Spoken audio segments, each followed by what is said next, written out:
નમસ્કાર મિત્રો, જય ગૌ માતા. સંસ્કૃતિ જે આપણી ભારતીય સભ્યતા સંસ્કૃતિ જે છે, જેમાં એવું કહેવાય છે ગાવો વિશ્વ છે માત્ર, એટલે ગાય વિશ્વની માતા છે. તો આપણે ત્યાં માતાનો દરજ્જો ત્યારે જ આપવામાં આવે કે એ એવા પ્રકારના ગુણધર્મો એની અંદર હોય. તો આજે છે એની અંદર એવા ગુણધર્મો છે કે માત્ર એ પોતાના વાછડાનું જ મતલબમાં કાળજી નથી કરતી માના સ્વરૂપે, આખા વિશ્વની કાળજી કરે છે. તો કઈ રીતે આપણે પ્રશ્ન થાય કે આખા વિશ્વની ગાય માતા કઈ રીતે કાળજી કરે છે? કારણ કે વેદોમાં કીધું છે ગાવો વિશ્વ છે માત્ર. તો કંઈક તો ગુઢાર્થ એની અંદર હશે, તત્વાર્થ હશે, વૈજ્ઞાનિક એનો અર્થ રહેલો હોય છે. તો ગાય જે છે એ આખા વિશ્વનું પાલન પોષણ કરે છે. તો કઈ રીતે? તો કે ગાયનું નામ જ છે કે પૃથ્વી.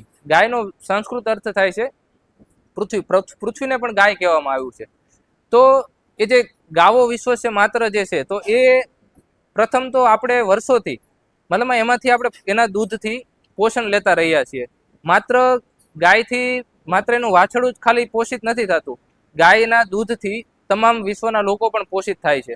તો એના દૂધની અંદર વ્યક્તિને જીવવા માટેના, ખીલવા માટેના અને વૃદ્ધિ કરવા માટેના તમામ પ્રકારના પોષક તત્વો છે.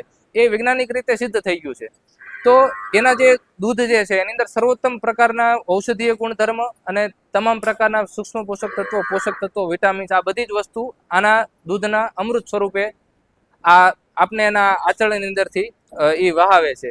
એટલે એક તો સૌથી પહેલું એ માનવ જીવનનું પોષણ કરે છે. આજે આપણે બહુ બધા ન્યુટ્રિશન પાછળ ભાગીએ છીએ. માત્ર ચરતી જે ગાય છે એના દૂધમાંથી જ આપને તમામ પ્રકારના પોષક તત્વોની પૂર્તિ થઈ શકે. મતલબ એટલું એ સમૃદ્ધ છે. એટલે એક તો સૌથી પહેલા એને એટલે આપણે માતા કીધી છે કે એક તો એ આખા જગતનું પોષણ કરે છે. બીજું છે તો કે એ ગોબર આપે છે.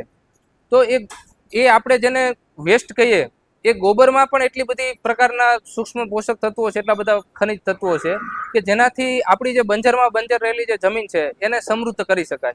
તો ભારત દેશની અંદર સૌથી વધારે પ્રાકૃતિક કૃષિની પદ્ધતિઓ છે અને ઘણી બધી આધુનિક પદ્ધતિઓ પણ છે. તો આ બધી જ પદ્ધતિઓની અંદર જમીનની અંદર ઓર્ગેનિક કાર્બન, જેને જૈવિક કાર્બન કહેવાય, કે એના લભ્યતા વધારવા માટે સૌથી કોઈ મોટો જો સોર્સ હોય તો એ ગોબર છે. અને આજે બહારના દેશોમાં પણ આનો અત્યારે બહુ જ વિપુલ માત્રામાં એક્સપોર્ટ થઈ રહ્યું છે. મતલબ એ લોકો પોતાની રણ જેવી જમીનની અંદર એક જંગલો નિર્માણ કરી રહ્યા છે. તો એનો જે મુખ્ય જે આધાર છે એ છે ગોબર, જેને આપણે સામાન્ય કહીને નાખી દઈએ છીએ. એની અંદર પણ જે કીધું છે ભાઈ ગાવો ગૌમે વસતે લક્ષ્મી, એટલે બીજું એક સૂત્ર છે કે ભાઈ ગાયની અંદર, ગોબરની અંદર લક્ષ્મીનો વાસ છે. તો એ જે ગોબર જે છે એ ગોબરનું તમે વ્યવસ્થિત માત્રામાં એને તમે કમ્પોસ્ટ કરો, મતલબ એનું ખાતર બનાવો, જે પદ્ધતિ દ્વારા ગોબરનું અમૃત સ્વરૂપમાં રૂપાંતર કરી શકાય. જેમ આપણે દૂધથી પોષિત થાય છે ને, એમ જમીનના પોષણ માટેની જો કોઈ ઉત્તમ વ્યવસ્થા હોય તો એ છે ગાયનું ગોબર. પછી એવી જ રીતે છે ગાયનું ઘી. તો ગાયનું ઘી કઈ રીતે બને? ગાયના દૂધની અંદર મેળવણ નાખવામાં આવે, મેળવણને મથવામાં આવે તો એમાંથી માખણ બને, અને એ જ માખણ અને છાશમાંથી એ માખણને આયુર્વેદિક પદ્ધતિ પ્રમાણે શાસ્ત્રોક્ત રીતે તમે ઘી બનાવી શકો. તો એ જે ઘી છે એ પણ એક પ્રકારનું પંચગવ્ય છે. તો ઘીમાંથી બહુ બધી ઔષધિઓ બને. બીજું, ઘીનો આપણે યજ્ઞ તરીકે પણ ઉપયોગ કરી શકાય. ઘીનો જે સર્વપ્રથમ જે પ્રમુખ ઉપયોગ હતો એ હતો યજ્ઞ માટે. મતલબ આપણા ભારતીય સંસ્કૃતિની અંદર યજ્ઞનું બહુ જ ઊંડું મહત્વ છે. તો યજ્ઞ કર્મ થતા અલગ અલગ પ્રકારના ઔષધ નાખીને, અને ગાયના છાણા હોય, અંદર દેશી ગાયનું ઘી હોય, અક્ષત હોય, અને અલગ અલગ પ્રકારની સમિધાઓ હોય કે જેને નવગ્રહ સમિધા જેને આપણે કહીએ, કે જેની અંદર પીપળો છે, વડ છે, આંબો છે, આવા બધા અલગ અલગ પ્રકારના ઔષધિઓનું જ્યારે ગાયના છાણા અને ગાયના ઘી વડે જ્યારે યજ્ઞ પ્રજ્વલિત કરવામાં આવે તો વાતાવરણનું શુદ્ધિનું કામ કરે છે. એની જે ભસ્મ છે એ ભસ્મ અનેક રોગો માથે કામ લાગે છે.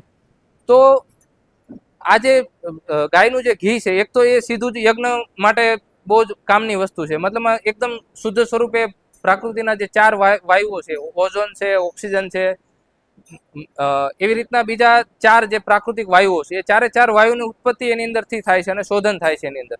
તો એક તો ગાયનું ઘી છે, આમાં કામ આવે સીધું. બીજું, એના બહુ બધા ઔષધ પ્રયોગો છે આયુર્વેદની અંદર.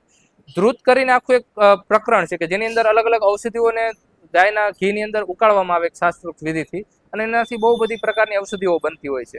એટલે એક તો ગાયનું ઘી છે એ પણ અમૃત છે. બીજું કે સામાન્ય રીતે આપણે ગાયનું ઘી આપણા વ્યવહારમાં વાપરીએ તો એનાથી શરીરની અંદર જે બેડ કોલેસ્ટ્રોલ છે એ વધતો નથી. બીજું, જે ખોટી જે ચરબી છે એ વધતી નથી, આળસ નથી વધતી. બીજું, એનાથી સિદ્ધ થયું છે કે એની અંદર એવા પ્રકારના આલ્કોલોઇડ છે જે વ્યક્તિનું આઈક્યુ વધારે, મતલબ બ્રેઇન નો પાવર જે છે એ વધારે. બીજું કે શરીરમાં સુસ્તી નથી આવવા દેતું, પછી આપણા જેટલા પ્રકારના જોઈન્ટ છે અને એની અંદર લુબ્રિકેન્ટનું કામ કરે. એટલે બહુ બધા ઔષધીય પ્રયોગ ગાયના ઘીના પણ છે.